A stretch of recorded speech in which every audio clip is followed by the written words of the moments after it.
అందరికీ నమస్కారం. Welcome back to our channel విజేత స్టడీ సర్కిల్. ఈరోజు మనం ఈ వీడియోలో చాలామంది ఇంకా మాకు జీతాలు పెన్షన్లు ఎప్పుడు జమ అవుతాయని అడుగుతున్నారు.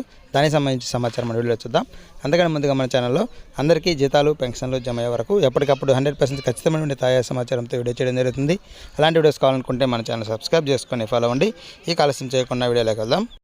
నిన్నటి వరకు పెన్షనర్స్కి దాదాపుగా 90 to 95% జమ కావడం జరిగింది. ఉద్యోగుల విషయానికి వస్తే ఒక 30% మాత్రమే జమ అయ్యాయి. అయితే ఈరోజు ఉదయం నుంచి ఉద్యోగులు ముఖ్యంగా ఉపాధ్యాయులకు సంబంధించి బిల్లుల్లో కదలిక వచ్చింది. 24వ తేదీ వరకు ఎస్టీఓ గారు అప్రూవ్ చేసినవన్నీ ఈక్యూబేర్కి వెళ్ళాయి. వాటిలో చాలా వరకు బ్యాచ్ నెంబర్స్ ఉంటాయి. కొన్నిటికి జీతాలు కూడా జమ కావడం జరిగింది. దాదాపుగా ఎక్కువ భాగం ఈరోజు సాయంత్రానికల్లా అవన్నిటికి కూడా జీతాలు అనేవి జమ కావడం జరుగుతుంది. ఇంకా మనకి వెయిటింగ్ ఫర్ ఫండ్ క్లియరెన్స్లు ఇంకా ఉన్నాయి. ఒక 30 నుంచి 40% వరకు ఉద్యోగుల బిల్లులు, అలాగే 5 to 6% పెన్షన్స్ బిల్లులు ఉన్నాయి. అవి రేపు ఉదయం కదలిక వచ్చి రేపు సాయంత్రం లోపు జమ అయ్యే అవకాశం ఉంది. మొత్తం మీద రేపు సాయంత్రానికి అందరికి కూడా జీతాలు పెన్షన్లు జమ అయ్యే అవకాశం ఉంది.